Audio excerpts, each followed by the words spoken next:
छत्तीसगढ़ सामान्य अध्ययन से संबंधित 10 प्रश्नों पर रोज हम डिस्कशन करते हैं, जो कि सीजीपीएससी और सीजी व्यापम के परीक्षाओं के लिए बहुत ज़्यादा इंपॉर्टेंट हो सकता है। सीधे हम लोग क्वेश्चन पर चलते हैं। तो आज का पहला क्वेश्चन है, पलमा चोटी स्थित है। पलमा चोटी कहाँ स्थित है ये आपको बताना है। पलमा चोटी, तो ये जो पलमा चोटी है ये पेंड्रा लोरमी के पठार में स्थित है। पेंड्रा लोरमी का पठार जो कि मुंगेली बिलासपुर इस तरफ विस्तृत है ना। अभी गौरेला मरवाही पेंड्रा, जो गौरेला मरवाही जो जिला बना है उस तरफ भी विस्तृत है पेंड्रा लोरमी का पठार, तो वहीं पर स्थित है ये पलमा चोटी। ध्यान रखना, ऐसे छोटी छोटी चीजें भी पूछी जाती है।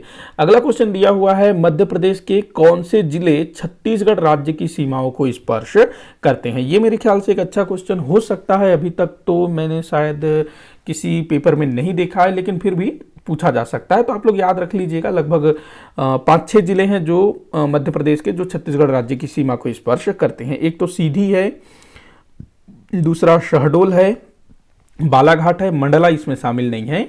तो सीधी, शहडोल, बालाघाट, ध्यान रखना। इसके बाद एक है अनूपपुर, अनूपपुर, अनूपपुर, ये एक है, याद रखना। उसके बाद एक है डिंडोरी, डिंडोरी। उसके बाद एक है सिंगरौली, कोरिया तरफ, सिंगरौली।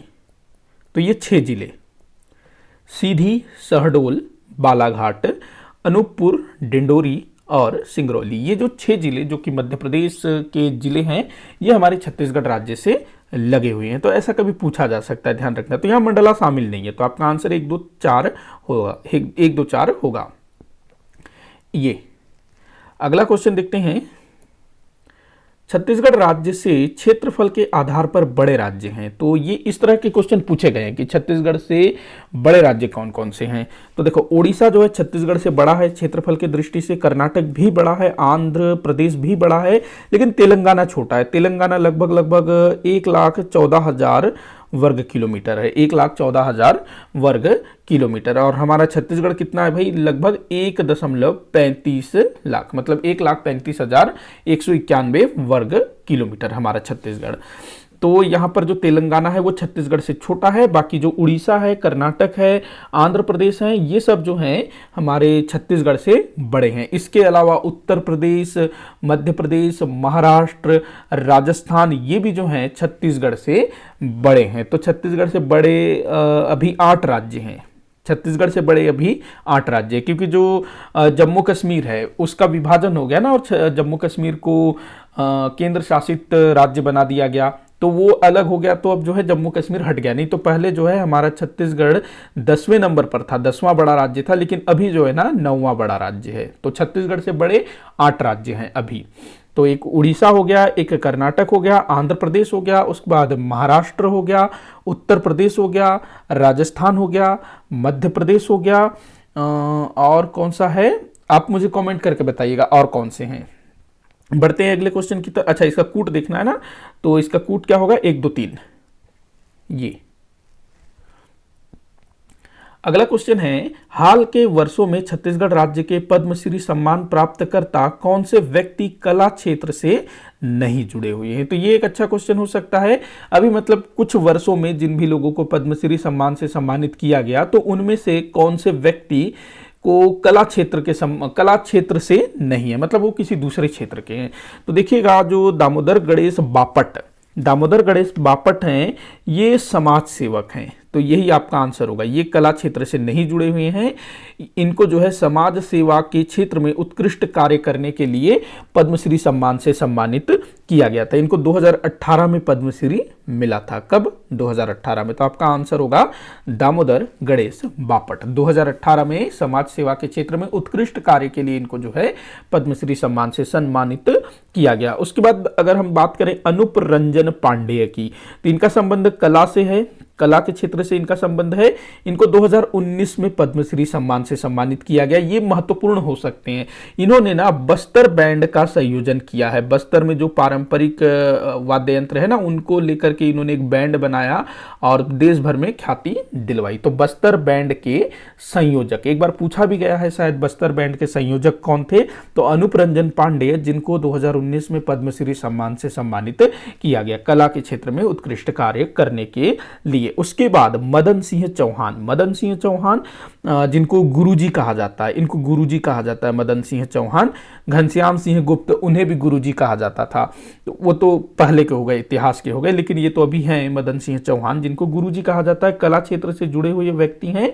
इनको 2020 में पद्मश्री सम्मान से सम्मानित किया गया। राधे श्याम बारले बहुत ज्यादा इंपॉर्टेंट हो सकते हैं ये, क्यों? क्योंकि इनको अभी हाल ही में 2021 में पद्मश्री सम्मान से सम्मानित किया गया है। किस क्षेत्र से जुड़े हुए हैं? कला क्षेत्र से जुड़े हुए हैं। पंथी नृत्य इनका संबंध, ये पंथी नृत्य करते हैं, पंथी नर्तक हैं, ध्यान रखना। डॉक्टर राधे श्याम बारले, इनके नाम के आगे डॉक्टर लगता है, ध्यान रखना। डॉक्टर राधे श्याम बारले पंथी नृत्य मतलब कला क्षेत्र में उत्कृष्ट कार्य करने के लिए 2021 में इनको जो है पद्मश्री सम्मान से सम्मानित किया गया। तो ये तीनों कला वाले हैं और ये जो है समाज सेवक हैं। तो मैंने यहां बता दिया किसको किस क्षेत्र में कब कब पद्मश्री मिला।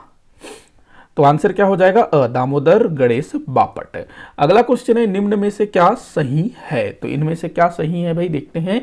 छत्तीसगढ़ समुद्री सीमा से लगा हुआ है, नहीं, ये तो भाई भूअवस्थित राज्य है ना हमारा छत्तीसगढ़।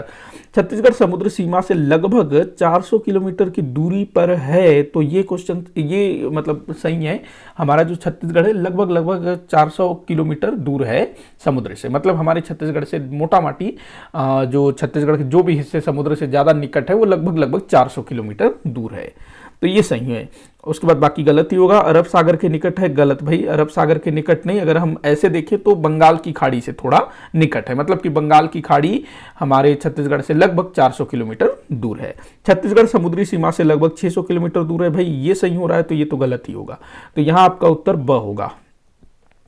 अगला क्वेश्चन है रिहंद नदी पर रिहंद परियोजना किस जिले पर है? तो रिहंद नदी में रिहंद परियोजना की स्थापना की गई है, जिसको गोविंद वल्लभ पंत सागर के नाम से भी जाना जाता है। गोविंद वल्लभ पंत सागर। तो ये रिहंद नदी पर बना हुआ है, जैसे कि महानदी पर बना हुआ है ना जो बांध बना हुआ है, क्या नाम है उसका, गंगरेल बांध। वैसे ही हसदेव नदी पर जो मिनी माता बांध बना हुआ है, तो बिल्कुल वैसे ही रिहंद नदी पर रिहंद परियोजना के तहत गोविंद वल्लभ पंत सागर मतलब बांध बना हुआ है। तो किस जिले में है? तो देखो जो रिहंद नदी है, जिसको रेंड नदी, रेवा नदी, रेणुका इन नामों से जाना जाता है, सरगुजा क्षेत्र में प्रवाहित होती है ना। सरगुजा मतलब सरगुजा संभाग में, सरगुजा, बलरामपुर, सूरजपुर में भी प्रवाहित होती है, कैसे मुझे ध्यान नहीं आ रहा है, लेकिन बलरामपुर से तो होती है। तो किस जिले में है रिहंद परियोजना? तो इनमें से किसी में भी नहीं है। तो आपका आंसर ये होगा। तो कहां पर है भाई? ये है सोनभद्र जिले में। सोनभद्र जिला जो कि उत्तर प्रदेश का एक जिला है, ये उत्तर प्रदेश का जिला है सोनभद्र। देखो हमारा जो रिहंद नदी है वो छत्तीसगढ़ से निकल करके उत्तर प्रदेश के सोनभद्र जिले में बहती है और आगे चल करके ये जो है सोन नदी में मिल जाती है। सोन नदी में, सोन नदी जो फिर आगे गंगा नदी में मिल जाती है। तो सोनभद्र जिला उत्तर प्रदेश का है। अच्छा, सोनभद्र जिला ना एक महत्वपूर्ण जिला है। क्यों महत्वपूर्ण है? क्योंकि सोनभद्र जिला देश का ऐसा जिला है जो 4 राज्यों की सीमा को स्पर्श करता है। एक तरफ मध्य प्रदेश से लगा हुआ है, एक तरफ छत्तीसगढ़ से, एक तरफ झारखंड से लगा हुआ है थोड़ा सा, और थोड़ा सा बिहार को भी स्पर्श करता है। तो ये अपने आप में थोड़ा स्पेशल हो जाता है। तो ये चीज को भी आप ध्यान में रखेंगे। तो रिहंद परियोजना सोनभद्र जिला उत्तर प्रदेश। अगला क्वेश्चन दिया हुआ है भारत संघ में छत्तीसगढ़ राज्य के गठन के पूर्व गठित राज्य था। तो भारत संघ में छत्तीसगढ़ राज्य के गठन के पूर्व गठित राज्य था। मतलब छत्तीसगढ़ कब बना? 2000 में बना। तो छत्तीसगढ़ के पहले हमारे भारत में 25 राज्य हुआ करते थे, ये हम पढ़ते हैं ना। छत्तीसगढ़ 26वां राज्य है, इससे पहले 25 राज्य थे। तो 25 नंबर का राज्य कौन सा था? तो ये था गोवा। गोवा जिसको 1987 में पूर्ण राज्य का दर्जा मिला, 1987 में। तो ये 25वां राज्य था। ये 30 मई 1987 30 मई 1987 को पूर्ण राज्य का दर्जा मिला, और इसके कुछ महीने पहले ही ना मणिपुर वगैरह को पूर्ण राज्य का दर्जा मिला था। तो गोवा था 25वां राज्य। बढ़ते हैं अगले क्वेश्चन की तरफ। कर्क रेखा किस जिले से नहीं गुजरती है? तो कर्क रेखा जो है सूरजपुर से गुजरती है, बलरामपुर से गुजरती है, कोरिया से गुजरती है, लेकिन सरगुजा से नहीं गुजरती। हमारे छत्तीसगढ़ के केवल 3 जिलों से कर्क रेखा गुजरती है, पहले कोरिया, फिर सूरजपुर, फिर बलरामपुर। अगला क्वेश्चन है सबसे बड़ा पाट प्रदेश कौन सा है। सीजीपीएससी ने इस क्वेश्चन को पूछा है, तो भाई जसपुर पाट सबसे बड़ा पाट प्रदेश है, यही आंसर लिया है। अगला क्वेश्चन है राज्य गठन के समय कौन सा संभाग नहीं था। तो ये क्वेश्चन भी काफी बार पूछा गया है घुमा फिरा करके। तो देखो रायपुर सबसे पुराना संभाग, उसके बाद बिलासपुर भी पुराने संभागों में है, बस्तर भी पुराना संभाग है। तो मतलब कि राज्य गठन अर्थात 1 नवंबर सन 2000 की स्थिति में 3 संभाग थे, रायपुर, बिलासपुर और बस्तर। सरगुजा ये तो भाई 2008 में अस्तित्व में आया, 2008 में। इसके बाद दुर्ग ये 2013 में। तो राज्य गठन के बाद 2 नए संभाग बने, सरगुजा और दुर्ग। तो यहां आपका आंसर होगा सरगुजा। इसी के साथ आज का ये वीडियो यहीं पर समाप्त होता है। आप लोग मुझे कमेंट करके बताइएगा कि आपसे कितने क्वेश्चन सॉल्व हुए। किसी भी क्वेश्चन में कोई भी डाउट हो तो जरूर बताइएगा। वीडियो को जितना हो सके उतना आप शेयर करिएगा, लाइक करिएगा, चैनल को सब्सक्राइब करिएगा। वीडियो को आखिर तक देखने के लिए बहुत बहुत धन्यवाद।